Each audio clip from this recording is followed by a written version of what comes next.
A few months ago now, we had this brainstorm of an idea to take some time at this particular premiere, not to do what we normally do, which is the small group discussion, but to just hear a little bit from people that were part of making this film and ask some questions. So you're going to get an opportunity in a moment to ask some questions that you have, but we premeditated a few up front that we'll do first. But again, because our goal in making these films is to create these soul-awakening moments, to have these meaningful stories come out of the movies we make, it felt like a total win to be able to hear some of the reactions of the people that were making the movie. So here we all are. We're going to actually start by asking a few. And so I've got this handy-dandy clicker that I've... See, Dom told me I needed to practice. I knew I didn't need to practice. So the first question here, in many ways, as we saw in the behind the scenes here just a moment ago, Playing with Ice is this film that looks to engage with the topic of marginalization in particular. So as we've all worked to create this film, did you personally wrestle at all with this idea of marginalization? And if so, how? Actually, yes. There was a little time at the beginning of the process that Michael and I were talking very specifically, and just the two of us. I think we had a rehearsal that ended up being just the two of us by a fluke, which is actually wonderfully advantageous because that means we got to work with Laura in the end. But that wasn't. We you had weren't on the project yet. Okay. Yes, you weren't. Yeah. I wasn't so involved you didn't miss yet. a rehearsal that you didn't know about. You're like, wait, what? I missed the rehearsal. I didn't get it. We didn't tell you about Oh, shoot. it. We didn't want to hurt your feelings. No, you weren't on the project yet. Okay. And when we talked very specifically about marginalization and specifically what it meant to be a gay woman and how we talked about that, and he kind of put me on the road to doing some research in that. And what was the documentary that you had that you suggested? It's Shelley Wright. Shelley Yes. Wright, the country musician, country singer. I'm trying to remember the name of the documentary now. Yeah, Look and up it Shelley Wright. was wonderful. And actually, it was very, I think for me, it was very informational. And she had documented her path and her journey to coming out. And it was maybe a 3-month process that she had documented. And to see the stress and the strain on this woman in these moments where she's just talking to her computer's camera, very raw. I think that really helped to put things into perspective about the facade that she was wearing on a daily basis and how much of a strain that had taken on her and a toll that had taken on her. And I think for Emma specifically, that was really important to know about before filming. Nice. Anyone else care to respond to that one?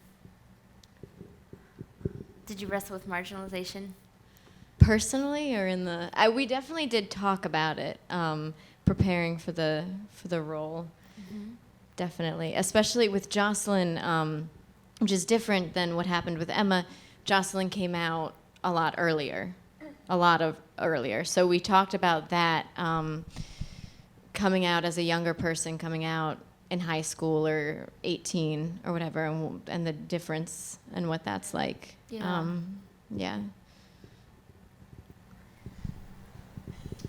Well, I was thinking about it the entire time I was editing it because I did come out as a young person. But it was interesting for me because I had such an easy time coming out because my parents were so great and my whole family was so great. But I know so many people who had such a tough time with it, so it was interesting for me to edit it. And I know so many people who can relate to that story, so it was a big deal for me. Yeah, you definitely see, at least I've definitely seen both sides of that coin. Friends of mine that I went to school with that came out in high school and then were thrown out of their house pretty directly, like you have to leave. So that was definitely something that I took with me into this part, that experience, being around that. Yeah. I think I mostly shared my thoughts about marginalization in the video already. But I guess it was something I don't mention in the video, that was an interesting sort of coincidence. I was reading a book called Into the Dark by Craig Detweiler about looking at sort of the spiritual themes in sort of the top 100 films on IMDb, and I hit this chapter where he's talking about science fiction and its role of being a genre for the marginalized. Mm-hmm. Often science fiction looks into a future that maybe where the tables are turned, where finally wrongs are made right, where finally maybe the tyrants that are in control are overthrown, and oftentimes it fulfills that role. Other times it's fulfilling a sort of cautionary tale role of if we go down this road, eventually in the future we end up at this other place where the tyrants are in control. And so I was starting to think about that, and he was talking about that idea of marginalized groups. There don't tend to be groups that suffer from excessive nostalgia, and dreaming about some great yesterday, And so as I was wrestling with developing this script, that idea kept coming back to me, which it became, the central kind of thing here. That's like, yeah, that idea of being marginalized or just being sort of pushed to the side or ignored and not allowed to live out fully might mean you do want to escape to a better future. So. Yeah. I suppose I'll briefly respond, and it'll probably go into this next question as well. So I think most people know that I'm a pastor. That's what I do during the day. Yeah. So I feel like I see a lot of people express this feeling of being alone, of marginalization, and not feeling seen in particular. It's part of my life, I think, and I think I have a particular justice bend that I can't seem to shake. I think there's a part of me that wants the world to be fair and right, even if that's not possible. And I think it comes up in all sorts of ways throughout my life. So even just recently, we had just bought a pool pass to this like Quincy Rec thing, and there was a janitor who wasn't going to open the doors until 6, and like the lifeguard came with his mother, but his mother was like Chinese, and she's this tiny, short Chinese woman, and she's got like the lifeguard. We need the lifeguard to get in. This place isn't opening, but he would not see her. He wouldn't look at her. He wouldn't talk with her. He wouldn't pay attention to her, but he was willing to talk with Dominic and I, and it became clear, as he talked with us longer, that it was because we were white that he was willing to engage with us in this way, and I was angry. I thought, this woman probably experiences this all day, every day, where she feels unseen. She's standing there plain as day, but nobody's interacting with her. And I think this movie in particular deals a lot with this business of people feeling alone, feeling unseen, which sort of comes down to this next question maybe in some ways. So here's the next one. Are you ready? So what are your thoughts about Jocelyn's working out of this idea of death? Right? Death. So would you describe her as suicidal? And if not, what would you say? What would you say about how Jocelyn feels about death? I'm interested to hear other people's. Well, I think she does a good job clarifying that in the actual film. She says she doesn't like, it's not that she doesn't like life, it's that she doesn't like her life. And I mean, it was so easy for her to just throw out that whole idea of, giving up her entire life just because she meets this other girl, and she actually has a chance, at finding someone who understands her, so. I don't know if I would call her or describe her as suicidal. I think I may describe her as an escapist, wanting to escape what is directly in front of her. And sometimes that's where we are in life. Sometimes there are situations in our lives that are in front of us, and we just can't see beyond that. We can only feel and experience what's going on directly around us. And I think that happens to everyone at some point or another, and sometimes it really takes other people to come alongside so that we can realize that, no, this is not as bad as we think it is. You will get through this, and so on and so forth. But if you don't have that luxury, then, yeah, escaping whatever way you can is sometimes the only way to get through that. Yeah. Yes, I don't consider her suicidal. I didn't. In creating the character, I think that there might have been some of that through her life, some touches of that, but I think that she's desperate. Not suicidal, but definitely desperate and definitely out of options and out of ideas of how to make this life for herself that she wants, how to create these bonds that she desperately wants to have. So I think she's going to all different options, and I think that she definitely is worried about being frozen for 200 years. I think that she's kind of bluffing to say that she's not. But yeah, I just think that she's very, very desperate. And so just sort of looking at everything that can be offered to her, trying to find that bond and trying to find something that will make it better. So, yeah. Yeah, Raleigh and I had lots of conversations about this and the process. Raleigh was really instrumental in reading the script and giving me lots of feedback, which was really helpful. And giving me some research to do, some movies to watch, see other stories out there. Because one of the realities that we talked about is that within lesbian cinema in particular, there's this sort of cliche of the suicidal lesbian character, you know. And we wanted to, stay away from that cliche and deal with something more interesting and real, I think more relatable. And so I don't specifically see her, again, as necessarily truly suicidal, as much as this combination of escapist, and maybe a bit whimsical. There's actually a sense in which it's just like, wait, I can be frozen and wake up 200 years from now? Why not? That sounds cool. And I'll be an asteroid field explorer or a shark farmer, or one of those. But yeah, I think there's a sense that, for me, writing that character, I related to that character a lot, of just moments in life of feeling profoundly misunderstood.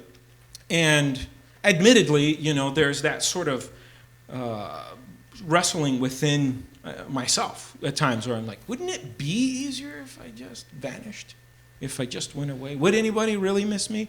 Does that mean I'm suicidal? No, I don't necessarily think so, but I think we all wrestle with those ideas, and Jocelyn is a little more of an extrovert and a little more outgoing, and she's processing this in a very outward sort of way of, well, maybe I will try to be frozen for 200 years, and what's the worst that could happen? Mm-hmm.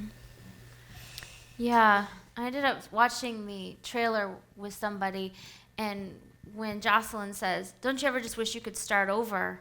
the person next to me was like, "Yeah, I do." I was like, "Whoa." That was so fast. But I think that we all have that sense sometimes of thinking, oh, and I've shared with some people like the sense of, Dominic and I, we first got married, it was tough going. I was 19 and he was only 3 years older than that. And there was this moment where I actually prayed, like, God, I don't care which of us would die, but if one of us could die, I think that would be best. So, is that suicidal? Like, I don't think it was, but I think it was what, I think it's what Kate said, right? Like, I just need to escape. I just need to get away from all of this. I think that's probably, relates to me. I know, it's a horrible story, isn't it? But it's true. It's true. We bear it all in front of you. Yeah. I think it's true, though. We just sometimes would rather escape. Yeah. And I think sometimes that's easier, or feels like it would be easier, Yeah. when in reality it's not. Yeah. And I think it's true what you said, too, about not having those people to sort of bring you back. And Jocelyn really doesn't have that, especially since her grandmother passed away, and she lives alone. She doesn't have those people to bring her back, which I think is instrumental, and I think is a huge reason why she's going through this and going to this program. Right, and going to the extreme of Yeah. freezing is the best option. Well, maybe. And maybe not. She probably has like a list of like. Find Time Machine is next on. Yeah. Shark farmer. Here, I'll give us our next question. That's lots of words, but... So, since Stories by the River is supported in large part by a church, some people have asked this question, like, are you normalizing sin somehow by going ahead and making this film that doesn't vilify these two characters? wait, we expected something else to happen at the end of that movie. So what's your take on this idea, essentially? How have you wrestled with the tension, I guess, of these worlds that we currently categorize as conservative and liberal? So maybe I've shown my hand. I don't think we'll always categorize these things as conservative or liberal, but currently that's the way we categorize it. And how have you dealt with those two worlds? Sure, I can start that one off and give you guys a moment to think, because mostly it's a big question, right? And it's something that I've wrestled with a lot. I'm a Christian, and I wrote this movie, and I dealt directly with people who I approached to work on the project that said, no, I'm not going to work on this project, you're normalizing sin, and so forth. And I think the first thing to acknowledge is that this whole discussion of sexual orientation, it's easy sometimes to get this like either or. It's, you're either for it or against it, and fail to recognize that actually there's a very big discussion going on within many churches and many Christian communities about this whole thing and what is the proper understanding and perspective on this. And there's actually, I think, more of a spectrum. And in this particular instance, I see this as, sure, I'm sharing my perspective on this story. We each make, storytellers always tell stories from their worldview, from their perspective. So yes, I admittedly have my perspective on the topic, and it's reflected in the story. Yet, it's a story about a moment where two characters connect. And it's about this idea of feeling isolated and alone and rejected and pushed aside. And the idea that maybe somehow connecting with other people is significant and meaningful in working out how to be alive here and now. So I think actually to some degree, am I making a movie that normalizes sin? Well, again, that begs the question of, do I view it as sin or not? Which is a discussion worth having, hopefully without anger and resentment, which is difficult. It's a difficult thing to do. But personally, I would say no, but that would be because I don't view it that way. Understandably, not everybody does, but I think that's the beauty of story, is that we can experience somebody else's worldview and perspective and walk away with it. Maybe even we don't walk away saying, oh, I get it now. I see exactly what you're saying. I agree. But maybe we walk away saying, okay, I have a better appreciation now of where you're coming from.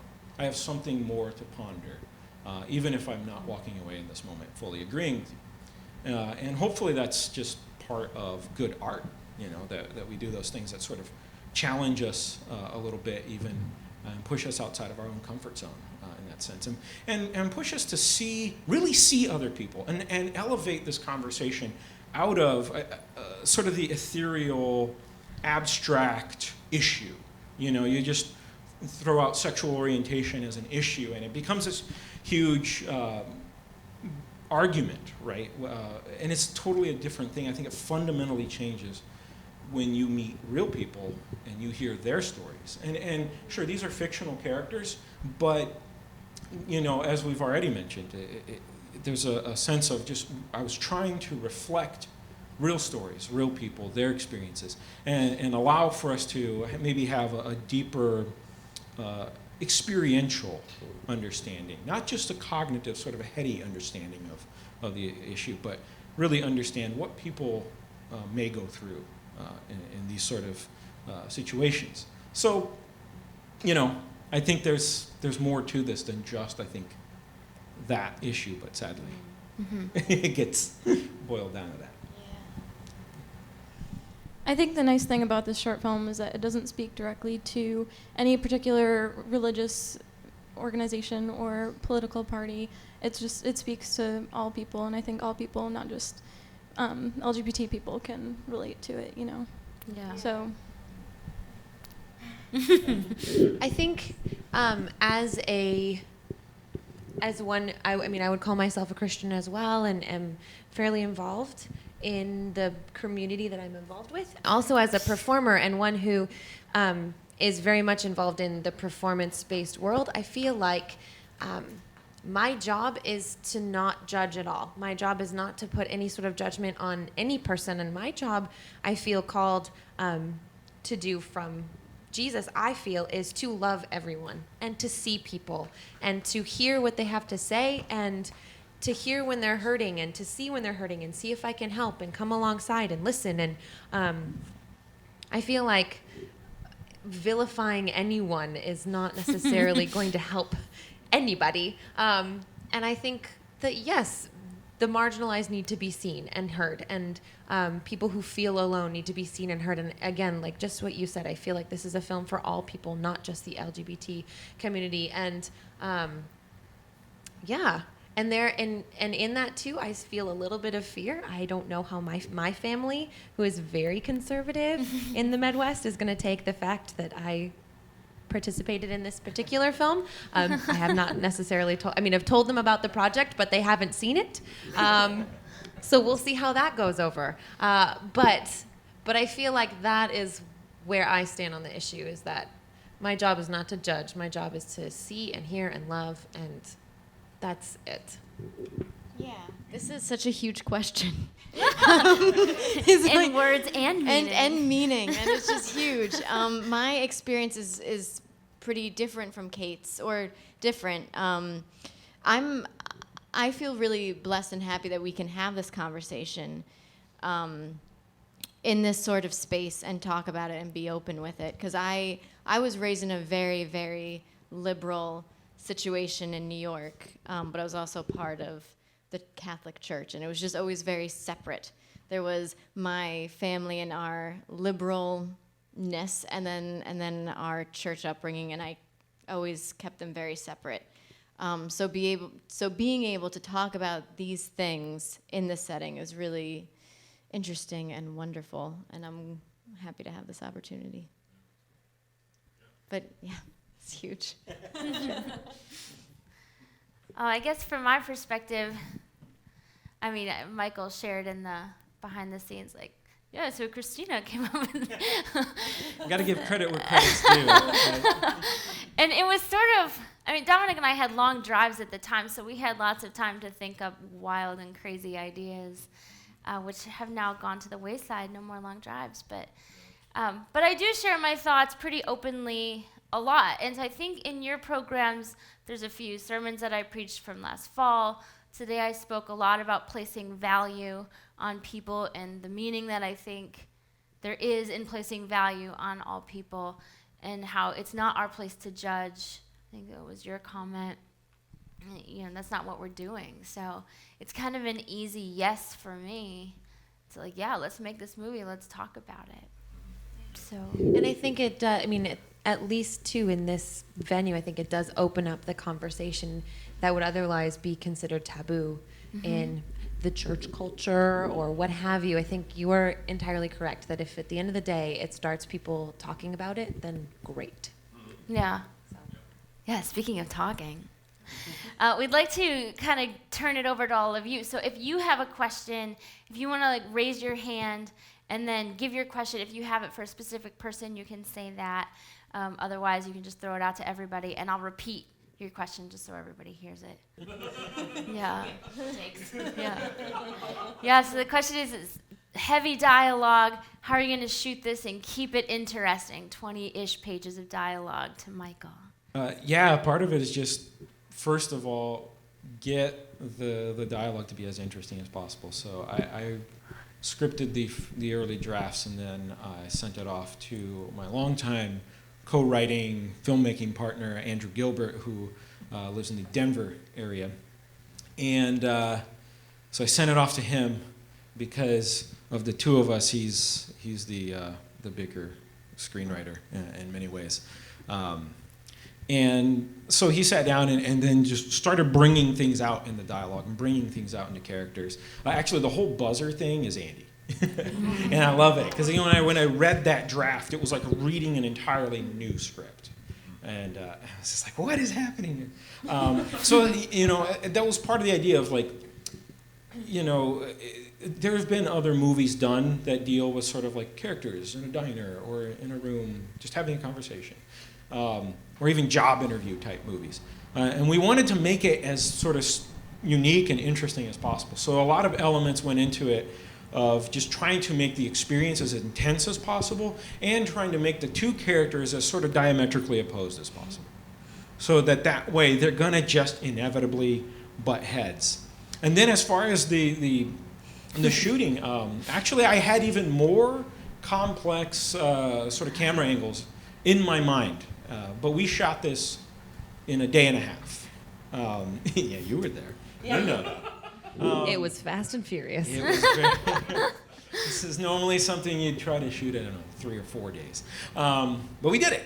And so one of the first key things for me was I can't rely on fancy camera angles and cool movement and stuff like that. That's going to take forever to do. First of all, it's just got to be a good cast. Because these actors need to embody these characters to such a degree that they're just interesting to watch. And then just get out of the way, put a camera on them, and just let them do their thing. Come on, preach.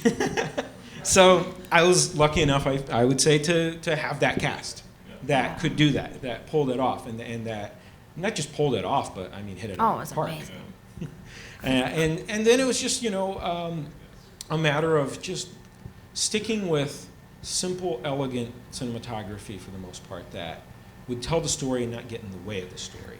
And so I tried to utilize certain elements certain ways. You notice that the movie's very stationary until both characters stand up, and then we're handheld.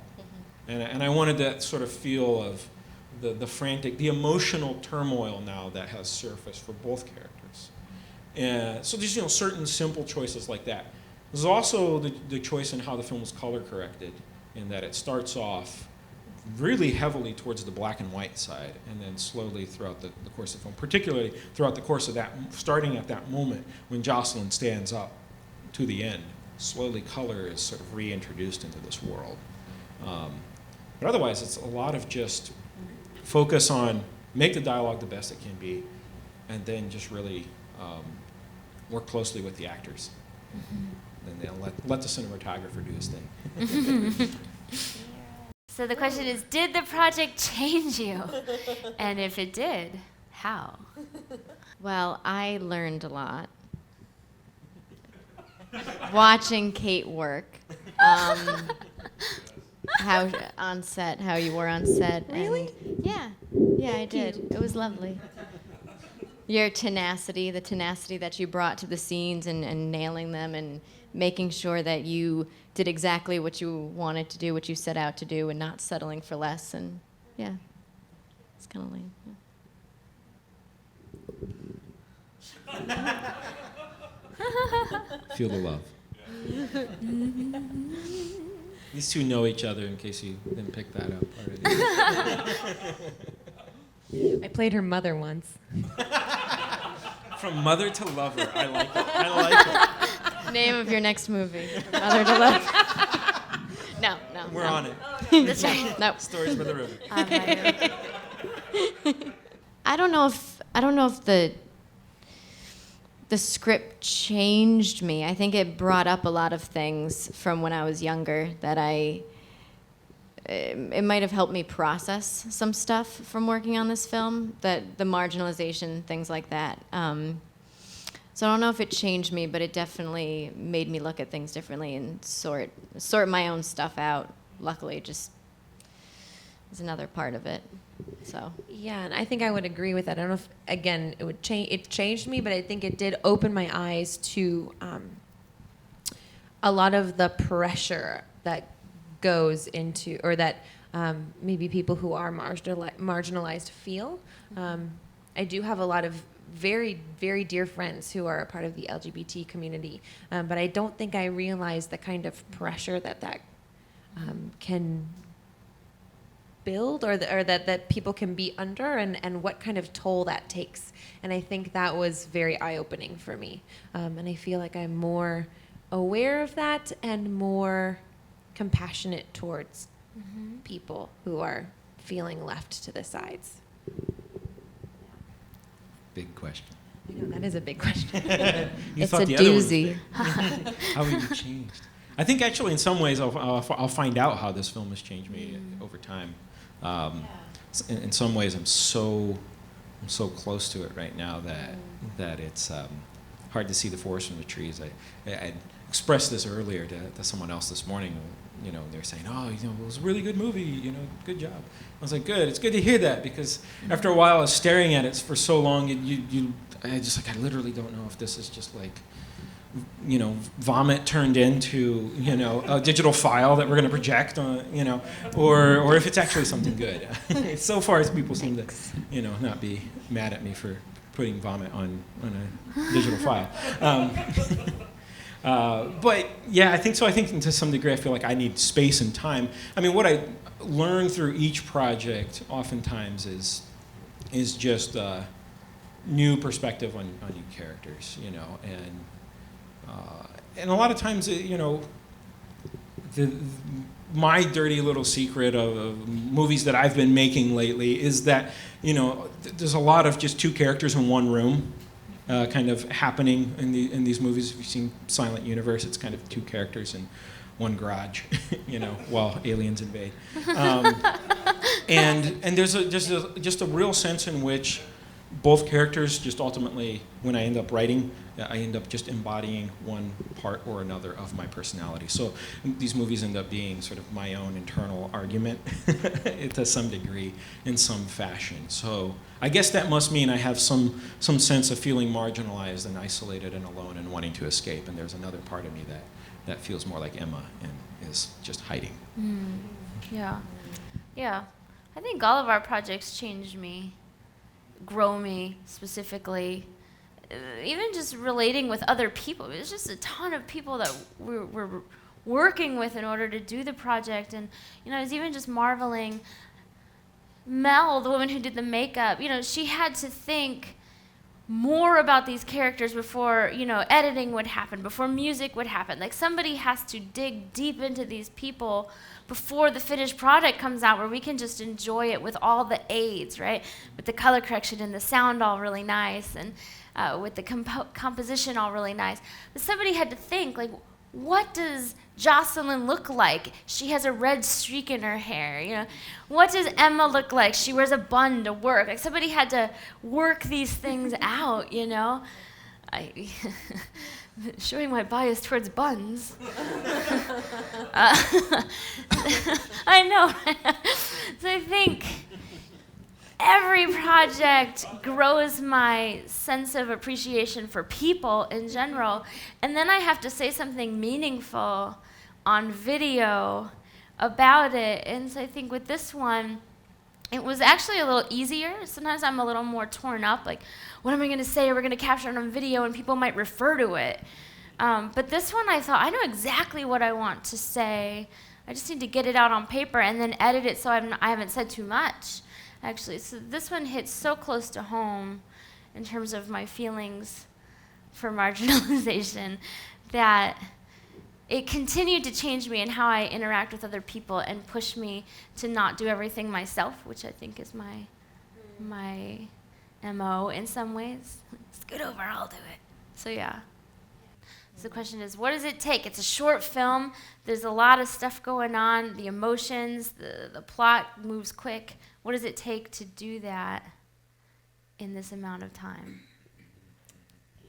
It was a challenge for me, definitely, to the speed of things, because when you think about it, you're going in for an interview, a job interview, or this kind of interview, whatever, and you want to have your wall up. And I think Jocelyn did come in with her wall up, trying to, you know, joke around and talk about beavers and, you know what you do at a job interview when you want to make a good impression.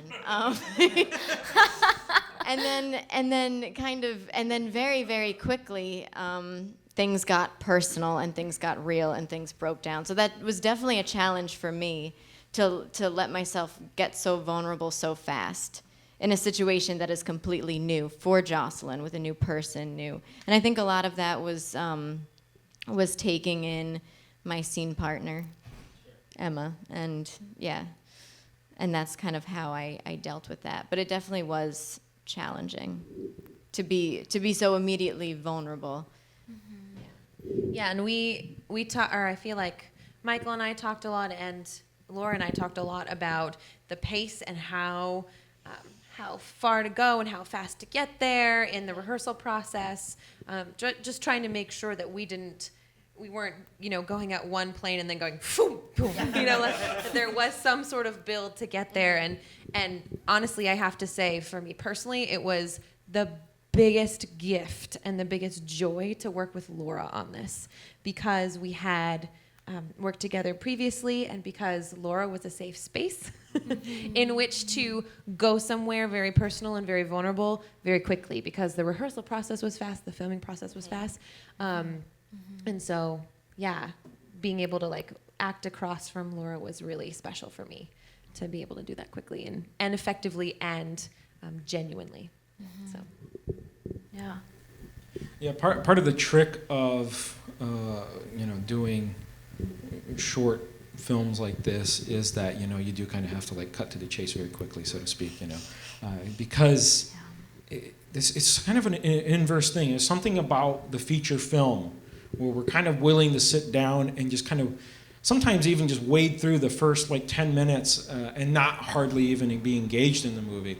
But for some reason, a short film, if you're not pulled in 3 minutes, you're gone. Audiences just leave, especially if it's something they're watching online or whatever.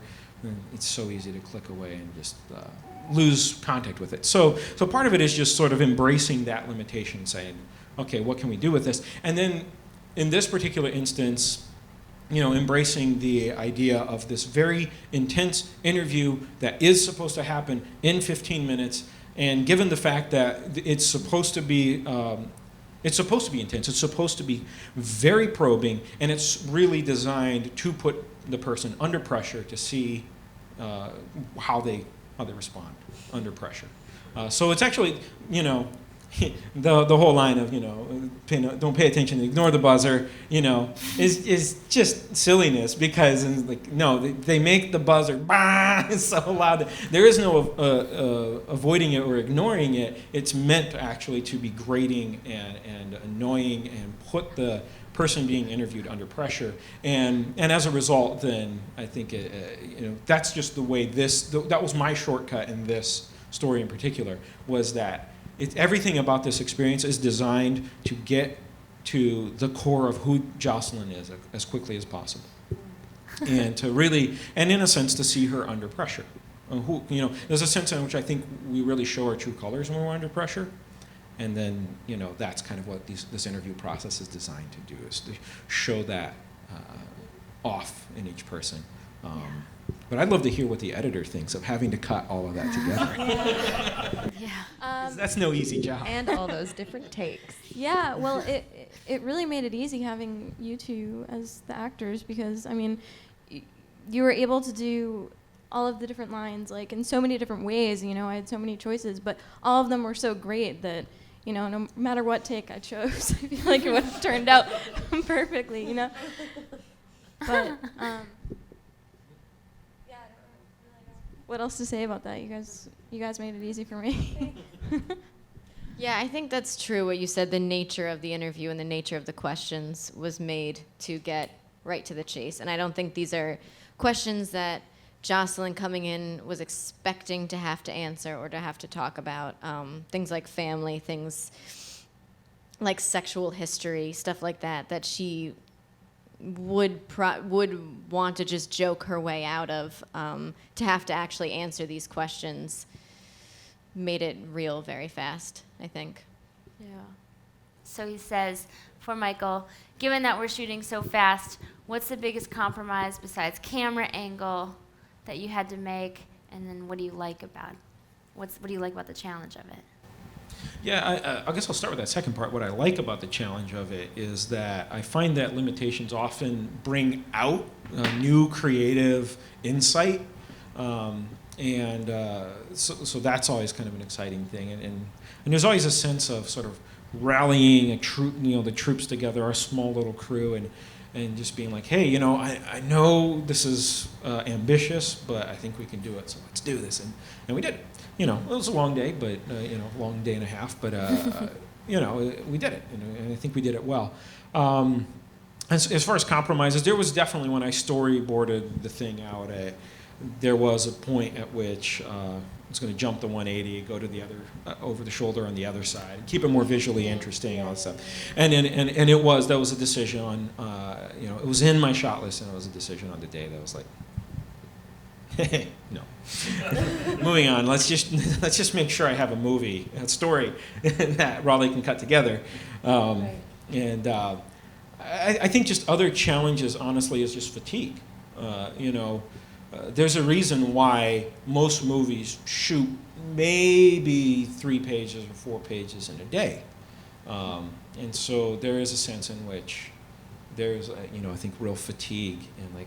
And for me, the challenge was just like, because there's so many elements where I was juggling so many things, the challenge was, once the camera rolled, to be 100% present to just this moment and forget about everything else. So I could be there to actually be the audience, the surrogate audience, which is really the primary job of the director in many ways, and experience that moment and be able to say, yeah, this is working, or no, I think I need to do this, or let's make this adjustment. That was, I think, the as the hours went on, one of the biggest challenges. I don't know if you guys want to talk to the challenges you faced in such a fast schedule. I was just going to talk about that fatigue moment, because the final shot, I feel like we worked so hard on Saturday, and then the final moment is that big moment where Michael needs tears to come out of my face, and it was like 12 o'clock at night, and I was just tired, and I couldn't get any tears to come out of my face. But earlier I was like trying to hold them back because it wasn't time for them yet. And so I was frustrated with myself that when I needed them to come, I couldn't make them come, but when I didn't want them, they were coming anyways. So I was just really frustrated, and that was a rough moment. But we got through it really well. We got through it. Yeah. It took us like half an hour, but we got through it. I know. I'm crying I because got to take a 5. I was going to go get a needle and just stand behind you. That's one way. The cruelty of directors. I want to give a shout out to the crew, because I thought that they were incredible. Narrow and Meadows and everybody working on it was just they really helped to move things along, and they were absolutely awesome. Yeah. And we even did a working dinner that night, so we didn't take a dinner break. We just kept working through. So that was a big thank you to you guys. Christina is the assistant director, which is in large part the sort of the stage manager, the person that's watching the clock and telling me this is either realistic or not realistic, what you're thinking right now. I need to scratch that jib shot from your shot list. Actually, you cut a shot. I was like, no, we need the 180. How can we do it? So it's all good. Yeah, I think it was challenging. It was definitely a challenge. But I think at the end of the day, when we did actually wrap, we felt very good about what we had done and how far we had come in that day, and I think it was a success. Yeah, it always is.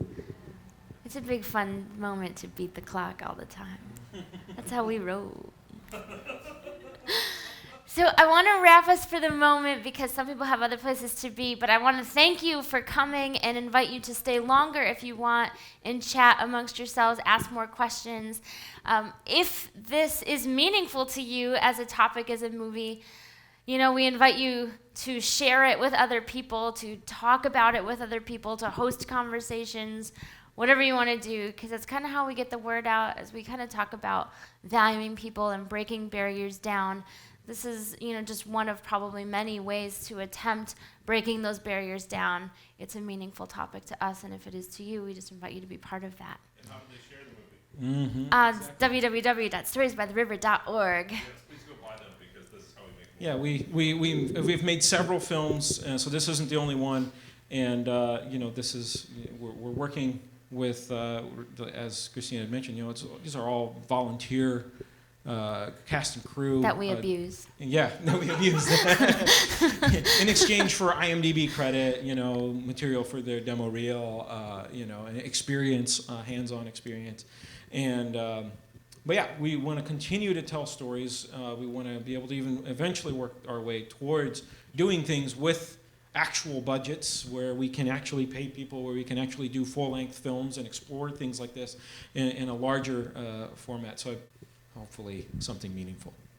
Thank you for being here. Thank you. Thank you.